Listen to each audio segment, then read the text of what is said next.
حکومت کی جانب سے پیٹرولیم مصنوعات کی قیمتوں میں نمایاں کمی کے اعلان کے بعد مختلف نجی کمپنیوں کے پیٹرول پمپس 31 مئی سے ہی پیٹرول فراہم نہیں کر رہے۔ صرف چند ایک کمپنیوں کی جانب سے بہت کم مقدار میں پمپس پر پیٹرولیم کی مصنوعات فراہم کی جا رہی ہیں، جس وجہ سے ضلع سکھر میں 100 کے قریب نجی کمپنیوں کے پیٹرول پمپس بند ہیں۔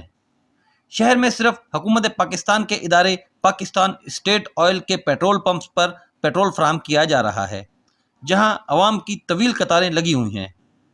پیٹرول کی عدم فراہمی کے باعث عوام کو شدید پریشانی کا سامنا کرنا پڑ رہا ہے۔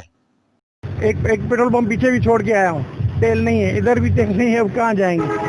حکومت سے ہمارا یہی مطالبہ ہے کہ کم سے کم اعلیٰ عملداروں کو ادھر فوکس کریں گے، فیملی والے بچوں کو اور دوسرے لوگوں کو کسی کو بھی تکلیف نہ ہو نا۔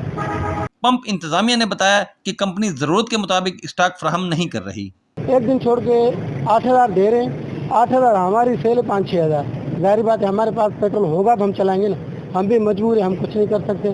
کمپنی کو ایڈوانس پیمنٹ کی ہوئی ہے، پھر بھی ہمیں فیول نہیں مل رہا۔ مختلف ملکی کمپنیوں کے ساتھ ساتھ ملٹی نیشنل کمپنیز کی جانب سے بھی بر وقت پیٹرولیم مصنوعات کی فراہمی نہ کر کے عوام کو شدید اذیت میں ڈالا جا رہا ہے۔ پیٹرولیم مصنوعات کی بلیک مارکیٹنگ میں ملوث عناصر کے خلاف سخت کارروائی کی ضرورت ہے تاکہ حکومت کی جانب سے پیٹرولیم مصنوعات میں قیمتوں کے اثرات عوام تک منتقل ہو سکیں۔ ملک عمران شاہد، پاکستان ٹیلی ویژن نیوز، سکھر۔